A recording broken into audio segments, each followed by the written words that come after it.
Hello friends, आप सभी का हमारे YouTube channel SSC coaching centre में स्वागत है। दोस्तों, आज हम आपके लिए 5 वो क्वेश्चन लेकर के आए हैं जो सबसे ज्यादा बार एग्जाम में पूछे गए हैं। इसलिए ये पांचों क्वेश्चन आप एक बार देख लीजिए और इनसे संबंधित सभी क्वेश्चन आप कर ना पाओगे, ठीक है?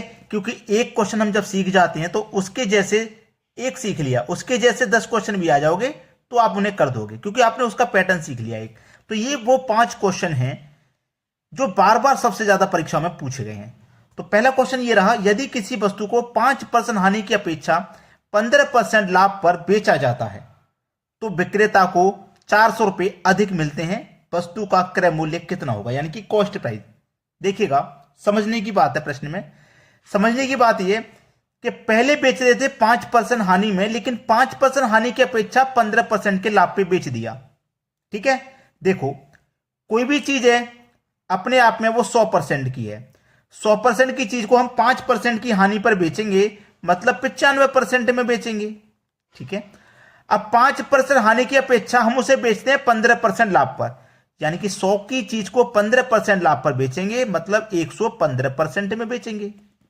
पहले बेच रहे थे 95 में, अब बेच रहे 115 में।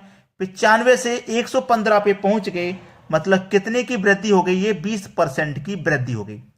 तो प्रतिशत में वृद्धि हो रही है 20% की, और रुपए में वृद्धि हो रही है 400 रुपए की। तो 20% की वैल्यू 400 रुपए के बराबर है। आपको निकालना है 100% का मान। ठीक है, क्योंकि क्रय मूल्य पूछा है ना, वस्तु का क्रय मूल्य, क्रय मूल्य मतलब 100% का मान। जब 20% की वैल्यू 400, 100% की निकालनी है तो कैसे निकालते हैं? इस 400 में इस 20 से डिवाइड कर देंगे और 100% का मान निकालने के लिए 100 से मल्टीप्लाई कर देंगे। तो 20 से 100 कट जाएगा 5 बार में, 400 का मल्टीप्लाई 5 से कर दीजिए, ये हो जाएगा 2000। ये आपके सवाल का बिल्कुल सही जवाब, पहला ऑप्शन। तो उम्मीद करता हूं कि इससे रिलेटेड आगे कोई भी क्वेश्चन पूछा जाएगा उसमें आपको संख्या चेंज कर सकता है वो, जैसे 5% की जगह 8% दे दे, 10%, और 400 रुपए की जगह 300, 500, 700 कुछ भी रुपए दे सकता है।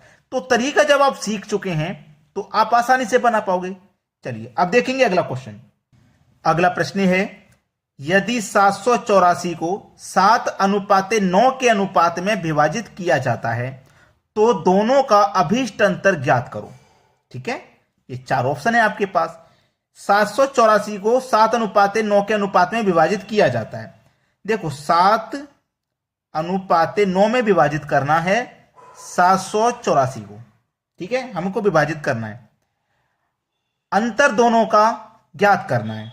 अंतर क्या करना है? ज्ञात करना है। देखो ये हमारे पास योग है, देखो ये कोई पहली संख्या होगी, ये कोई दूसरी संख्या होगी। पहली संख्या का अनुपात 7 है, दूसरी का 9 है, और ये दोनों का योग है 784। और जब हमारे पास योग है तो हम अनुपातों का भी योग करेंगे। तो 7 और 9 कितना हो जाएगा? 16। तो इस योग में अनुपात के योग से कर देंगे डिवाइड। ठीक है, तो मैं 16 से इसमें डिवाइड करूंगा, 16 से कटाऊंगा मैं, 16 चौके 64, 64 तक कट गया, 4 बार में बचा कितना? 8 और 6 14 में 4 जोड़ दोगे 144, ये कट जाएगा 9 बार में, 16 निम्मा 144, यानी कि 49 बार में ये पूरा कट गया। अब आपसे पूछा है दोनों का अभीष्ट अंतर। देखो अभीष्ट अंतर निकालने के लिए आप पहली संख्या निकालोगे, दूसरी निकालोगे, फिर दोनों का अंतर करोगे। तो सबसे बढ़िया तरीका है कि आप अनुपातों का ही अंतर कर दें। 9 का और 7 का अंतर आ जाएगा 2, तो 49 का मल्टीप्लाई 2 से कर दीजिए आप सीधे अंतर से, तो आपका आंसर आ जाएगा 98। भाई कैसे करोगे आप? 49 का मल्टीप्लाई पहली संख्या के अनुपात से करोगे, 7 से करोगे। ठीक है, चलिए 49 का मल्टीप्लाई 7 से अगर मैं कर देता हूं तो कितना आ जाएगा? 343 आ जाएगा। 9 से कर देता हूं तो 441 आ जाएगा। अगर दोनों का अंतर कर देता हूं वही 98 आ जाएगा। 98 आ जाएगा कि नहीं? तो आप अलग अलग संख्या निकाल के करोगे, टाइम वेस्ट हो जाएगा। डायरेक्ट अनुपात का ही अंतर निकाल के उसी में आप मल्टीप्लाई कर दो, आंसर आ जाएगा 98। पहला ऑप्शन सही जवाब। चलिए अब देखेंगे अगला क्वेश्चन। अगला सवाल, 342 गुने 348 गुने 316 का इकाई अंक क्या है? ठीक है, इकाई अंक मतलब यूनिट डिजिट पूछ रहा है वो, और यहां आप मल्टीप्लाई का साइन देख रहे हैं। देखिएगा आपके दिमाग में चल रहा होगा कि भाई 342 का गुना करिए 348 से, फिर जो आंसर आएगा उसका मल्टीप्लाई 316 से कर दीजिए, तब हमें पता लगेगा इकाई अंक क्या है। लेकिन इतना काम करने में तो बहुत समय चला जाएगा। हमको तो ट्रिक की जरूरत है। किस चीज की जरूरत है भाई? हमको ट्रिक चाहिए। और ट्रिक कैसी? जादुई ट्रिक, बिल्कुल जादुई, जो 5 सेकंड में आंसर करते, ऐसी ट्रिक बताइए। चलिए, हमको जब इकाई अंक फाइंड करना है तो हमें पूरी संख्या से कोई मतलब नहीं, हमें मतलब है केवल इकाई अंक से। इस संख्या का इकाई अंक, इस संख्या का इकाई अंक, इस संख्या का इकाई अंक। इसका इकाई अंक 2 लेंगे केवल, इसका 8 ले लेंगे और इसका 6। मल्टीप्लाई होना है।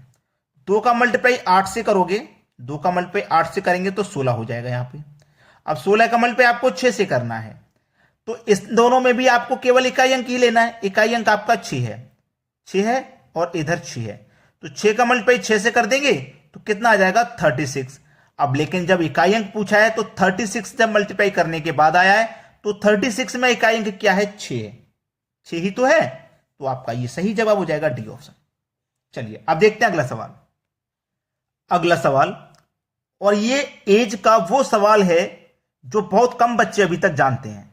तो स्टार्ट करते हैं। विवेक से अनिल जितना छोटा है, विवेक से अनिल जितना छोटा है उतना ही तरुण से बड़ा है। देखिए, विवेक से कौन है छोटा? अनिल। विवेक से अनिल जितना छोटा है, विवेक से अनिल जितना छोटा है, छोटे को नीचे लिखेंगे। विवेक से अनिल जितना छोटा है उतना ही तरुण से बड़ा है, उतना ही तरुण से बड़ा है। ये जो अनिल है ना, विवेक से जितना छोटा है उतना ही तरुण से बड़ा है।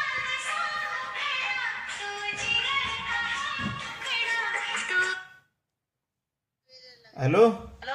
हाँ हाँ भैया नमस्ते। हाँ नमस्ते। भैया आ गए होंगे। आ गए, ठीक है ठीक है। हाँ भैया। ठीक है। कौन से जॉब जा रहा तुम्हारा? अरे मैं वीडियो बना रहा हूँ। अरे ठीक है ठीक है। ठीक है। खून में है तो चक्कर है वो जब भी खून लेकर आओगे, जब भी चिपक गए वो खून वो लेते हैं अभी नहीं चलो ना कर दो। मतलब जो छोटा होगा वो नीचे होगा। विवेक से अनिल जितना छोटा है उतना ही तरुण से बड़ा है। तरुण से बड़ा है ना, अनिल तो ऊपर है, तो इसका मतलब तरुण छोटा हो गया। अब जितना इससे छोटा है उतना ही इससे बड़ा है। मान लो विवेक से 2 साल छोटा है अनिल और 2 साल ही इससे बड़ा होगा, तो ये दोनों आपस में क्या होते हैं? बराबर। अब देखो, विवेक से अनिल छोटा है ना, तो छोटे को क्या करोगे? माइनस। विवेक में से माइनस कर दोगे अनिल को, बराबर। अब यहां अनिल से छोटा है तरुण, तो अनिल में से माइनस कर दोगे तरुण को। ठीक है, यहां तक किसी को कोई दिक्कत नहीं। अब देखिए, ये v लिख लिया मैंने, यानी कि विवेक। अब ये जो माइनस का अनिल है ये इधर जाके प्लस का हो जाएगा, ये माइनस का इधर आके प्लस का, तो एक अनिल इधर पहले से है, एक और आ जाएगा तो ये 2 अनिल हो जाएंगे। ठीक है, और ये माइनस का टी इधर आके प्लस का टी हो जाएगा, प्लस का टी, ये प्लस का टी हो जाएगा, बराबर। अब देखो क्या कहा गया था, विवेक और तरुण की आयु का योग 48 है। विवेक और तरुण की आयु का जो योग है वो 48 है, तो मैं यहां 48 लिख सकता हूं, बराबर 2a। अब 2 से कट जाएगा तो ये 24 बार में कटेगा। a फॉर अनिल, यानी कि अनिल की जो आयु है वो कितनी है? 24 बरस है। डी ऑप्शन प्रश्न का बिल्कुल सही जवाब है। आज के बाद इस प्रश्न में आपको कोई दिक्कत नहीं रहेगी। चलिए अब देखेंगे अगला क्वेश्चन। अगला सवाल है, राहुल ने 5,000 रुपए के निवेश से एक व्यापार आरंभ किया। 4 माह बाद 4,500 रुपए निवेश करके राम भी व्यापार में साझेदार हो गया। 2 वर्ष बाद दोनों का लाभ किस अनुपात में होगा? पार्टनरशिप का बहुत अच्छा क्वेश्चन है ये, और बहुत बार आते हैं। 2 व्यक्ति हैं, एक व्यक्ति है राहुल और दूसरा व्यक्ति है राम। ठीक है, राहुल ने व्यापार शुरू किया है 5,000 रुपए से, 5,000 रुपए से व्यापार शुरू किया है। ठीक है, 4 महीने के बाद में इसमें शामिल हो गया कौन?